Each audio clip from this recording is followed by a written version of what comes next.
It is your favorite nerdy girl here, Nerdy Girl Reviews, and we are back with another review for the Many Saints of Newark, now currently streaming on Hbomax. Stay tuned for the full review. If you'd like to see the full clip, follow me here on YouTube or click the link in bio if you're watching this on Instagram. Also, if you'd like to see my other reviews, you can catch me on sofritoforyoursoul.com. Stay tuned for the review, y'all.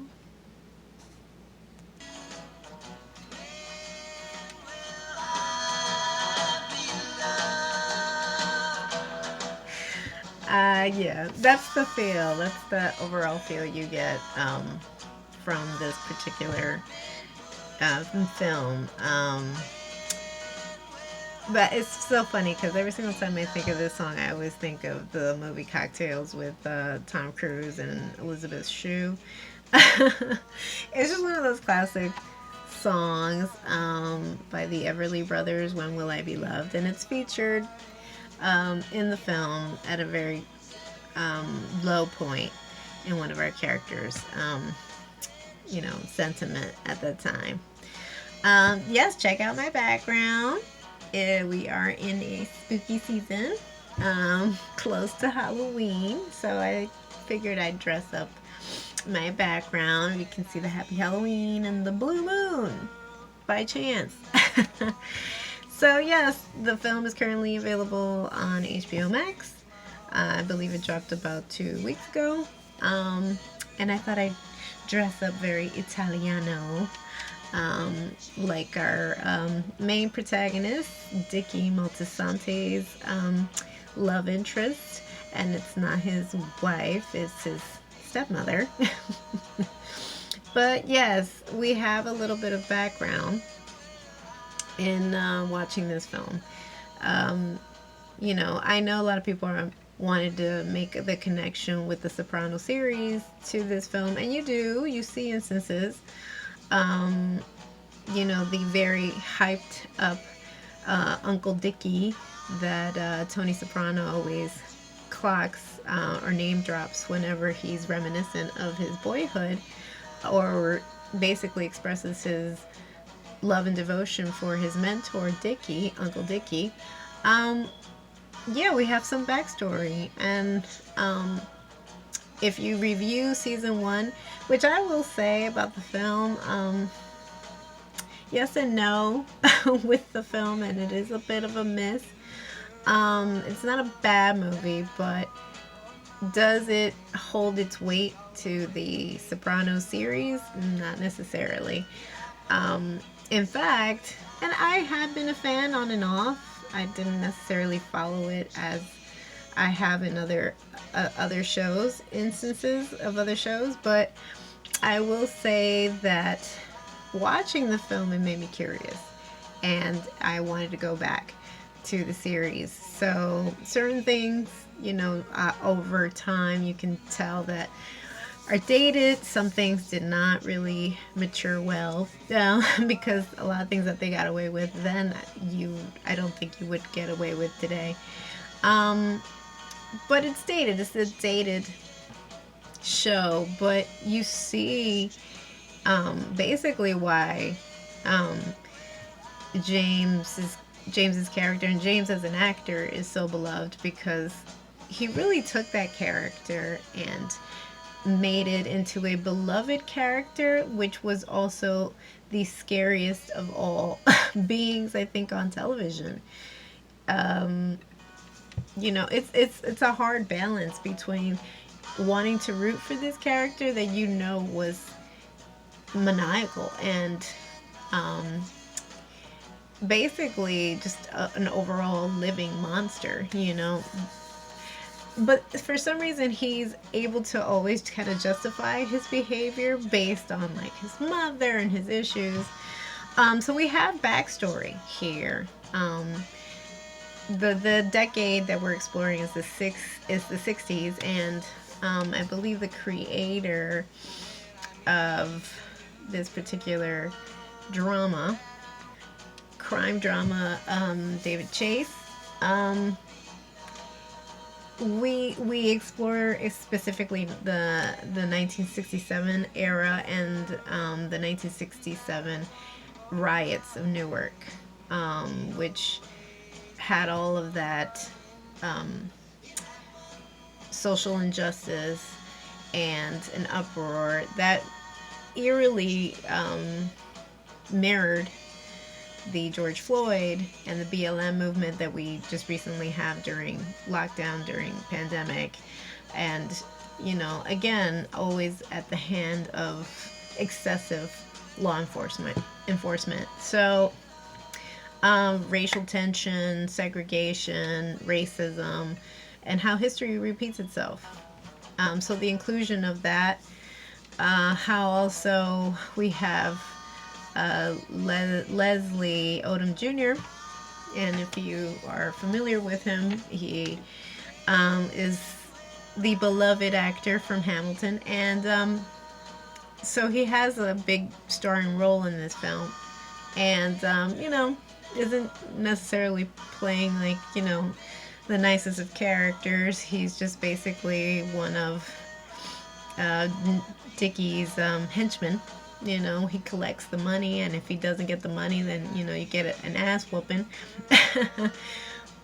You know, and then essentially, you know, going through his own pitfalls, he starts realizing, well, I'm doing all the work and all the dirty work, and here's Dickie living his best life, and I'm living in some rundown apartment. And then he starts connecting the dots and the injustices. And Dickie, yeah, you know, comes from an old world. We're introduced to Ray Liotta, who plays Dickie's father in the film, which from what I hear in the rumor mill, that he was offered a role in the Sopranos series, but he didn't want to be pigeonholed because he had been doing so many mafioso films, you know, Goodfellas, which didn't necessarily, it didn't discourage or dismay Lorraine Bracco, who was the famous Karen from Goodfellas. So she went on to become the therapist, our beloved therapist, Jennifer Melfi. So, you know, to be carried out throughout the entire series. And we see instances not of her, but that Tony's character had tried, in the sense of not bettering himself, but he was exposed to some form of counseling through his guidance counselor, who resembled very much Jennifer's character, you know, played by Lorraine. So, and that's our tie-in to the show, because we also see why he went through so many pitfalls with his mother. We also kind of discovered that there could have been some mental health issues from the very beginning. And since she was just so opposed to therapy, she just was not willing to even approach the subject. She just, you know, and that's very old world school, you know, old world traditions, whether it be Europe or be Latin America. A lot of, you know, people of that era, you know, maybe at the start of the last century, didn't believe in therapy. They just figured you have your religion and, you know, you try your best, but to seek counseling is automatically linked to some issue, your skits, your nuts, or whatever the case may be. And that's not probably the proper word, but that you have issues. And you know, we've seen that with development and through decades and through discussions, you know, we see that, yeah, of course, therapy is beneficial. Even our Jennifer Melfi had a therapist herself, and she was a therapist. So it just goes to show that venting and having some form of guidance does help. But yeah, overall, that's, you know, those are the highlights. And you see also how the relationship was between Tony and his Uncle Junior. We see a very young Uncle Junior. But we get to see a child and teenage version of Tony Soprano, played by Michael Gandolfini. Gandolfini. Sorry, do not crucify me. But nonetheless, we see I mean, let's just get this off the table, the fact that he resembles so much his father James, and just even down to those small instances, like in the like lisp sort of way of speaking, his mannerisms.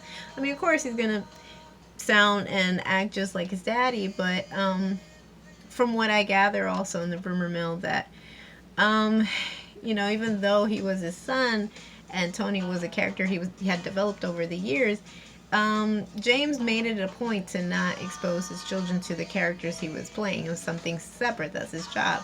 So his son Michael admits to a number of interviews where he has stated, like, no, I didn't really have an idea of who Tony Soprano was until I was up for the role, and then also I had to kind of study, perhaps, scenes of prior shows to kind of have a sense of who he was, because my father never brought that into the home. So isn't that something? But extraordinary, because I mean, that character that left such an impression in the majority of its viewers, that to this day he is like the living, breathing boogeyman. So it coincides with our spectacular month, which please stay tuned, because I have a number of other reviews I'm going to get into when it comes to Halloween movies and my reactions, etc., etc.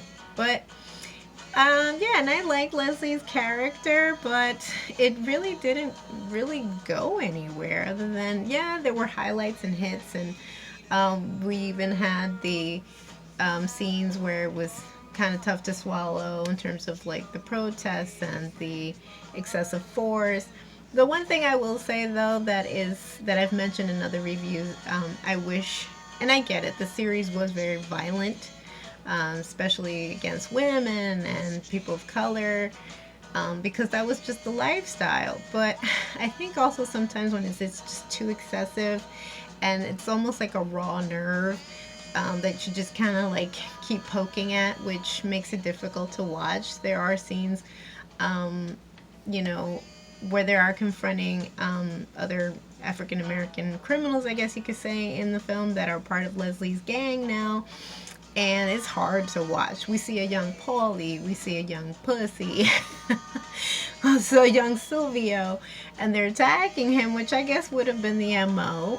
They're attacking this particular character with a tire iron or something to like drill in the screws to the hubcaps, and it's too much for me. It was just a little too much. Like, I was like, that was a little bit on the off color, bad timing, because we've seen enough violence when it comes to the internet and the news, and then now seeing it again. So yeah, I think there's potential here for like maybe a series, but for like a movie, and for the people that were anticipating for it to be something fulfilling and connected to the series, it really wasn't. It glossed over really Tony's life, and even the romance between him and Camilla. We didn't see that. We just saw that they were going out. But that's why I said it leaves room for more to come, perhaps